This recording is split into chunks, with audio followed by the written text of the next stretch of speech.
scooped up.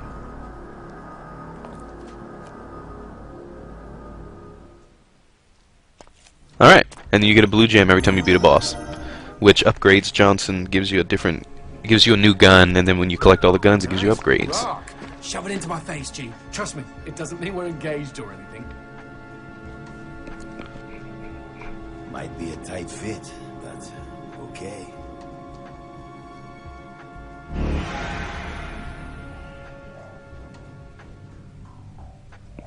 Alright. Blue gems, and they got packaged people. Like Easter baskets. What exactly did that do? Blue gems let me transform into new tools of war, new gears of me. In other words, A new weapon. Magnifico. you know, I bet all the VIPs are walking around with blue gem.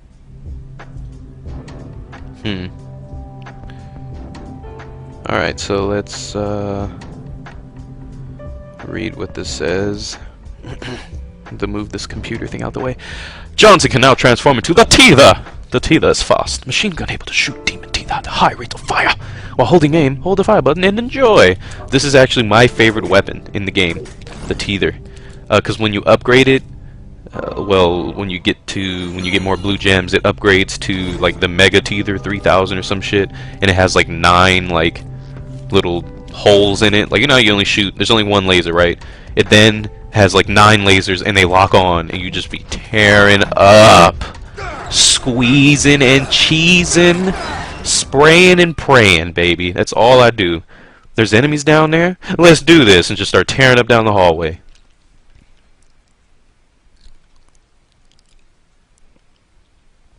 Because it's fun. Cannibal Carnival. We are now at Act 2-3. What a wonderful world.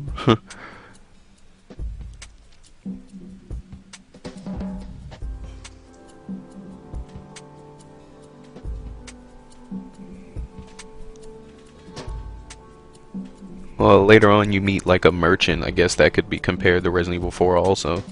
But over-the-shoulder camera with a laser and a merchant. Someone you buy items from. Whatever. Whatever, people can say whatever they want. This game's still fucking awesome. I love it. You said you met I've her beaten at it the 3 cinema. times. I did. It was the I've big watched people beat it. dozen. Love this And game. you just picked her up out of the rubbish and brought her home? Why no? Sometimes I think I hardly know you. What was that? I don't know, but we've got company, as in Oh yeah, lots of. let's test out that Ready to teether. pull up a chair. Get squeezed on. Get squeezed on. You want some more? Get squeezed. Don't cover your... Woohoo! You too swole. Want some more, bitch? Get them legs squeezed up. Get. Oh, you afraid of the light? Come on, come get. Oh, something hit by it. Oh, he's not dead. That's cool. It worked out. Get worked out. No, get out of the light. Want some of that shit too, bitch? I love this gun. Get it. Get it. Oh. Oh man. Oh, it's so fun. But yeah, the teether is usually what I upload next after everything goes to the hot boner. Hot boner. Also, once I get an upgrade, that's creepy. Once you get it all the way upgraded, that's when I put up the capacity, so I could just be squeezing for days. So this is another funny part, where whenever you find these books, they tell you the story of the boss you just fight, like how why he, you know, is a VIP. So let's read it. It's pretty funny. The man who never had his fill. It was a cold and snowy eve. Certainly no night for a man without a home to be walking these grey and endless streets. Inside the pizza parlor, George Reed spun a lively tune on his harmonica. The local children giggled and pointed excitedly at the harmonica man as their parents glowed with approval. His reward would be all the pizza he could eat, 6 pies at least, and a warm bed in one of these folks' homes. He knew they were good for it. Next page. But when he tucked in for the night, George had not had his fill.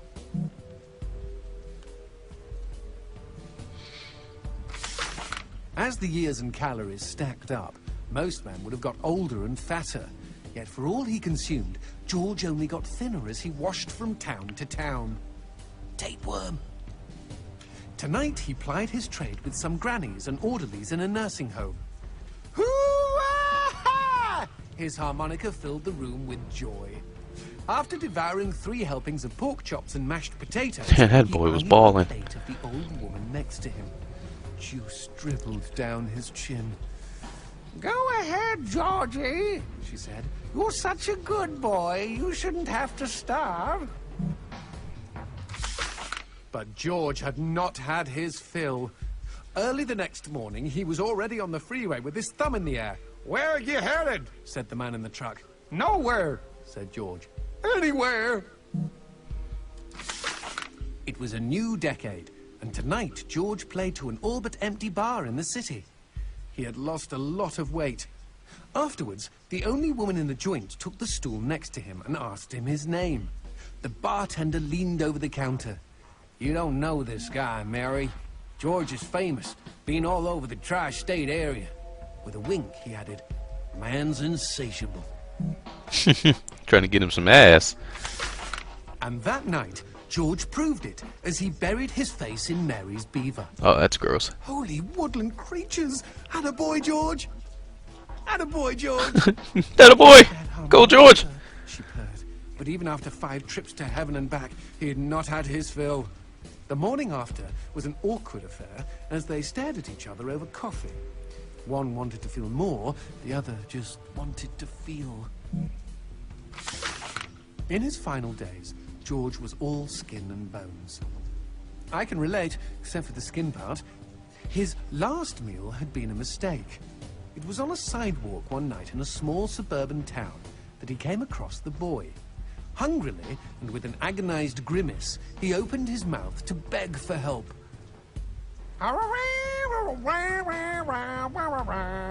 Out came a cacophony of wheezes and toots, but the boy understood. Wait, you mean Jorge ate his harmonica?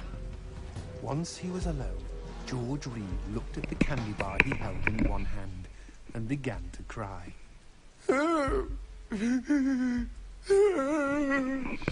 Yep, so he mistakenly ate his harmonica instead of the candy bar he had. That sucks.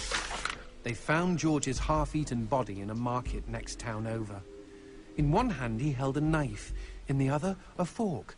Chunks of flesh had been torn from his chest and his arms. Blood framed an eerie smile. The wind that morning blew fierce, and as it whistled through the hole he'd carved out of his own neck, the harmonica man played his last song in this world. There were Gawkers, and many knew him. They shared stories of how he'd filled them with hope, filled them with life. They, at least, had had their fill. Especially Mary. The end. Especially Mary. See how cool that was? Yeah. I probably could. I would totally read storybooks like that. So that's the story of the first boss we fought. He had a tapeworm, I guess, in his stomach that was keeping him from eating. And he was eating everything, even ass and beavers. And ended up eating himself. Depressing. So those annoying ass things shoot them goats, and then you gotta shoot him back out, and then he's gonna try to bring his dusty ass back up there again, and that's when you shoot him down. Fucking creeping ass bastard. God, I hate how they're just so squirrely. What do you want, baby? Strawberry. So let's go find one. I just came that way. Oh! No. Bad. Yeah, bitch. Would you kindly bust a cap in those mother fudges before they douse the lights? Oh, stop being so ow. No, get down. I would have to reload, wouldn't I? Oh, I didn't forget about you.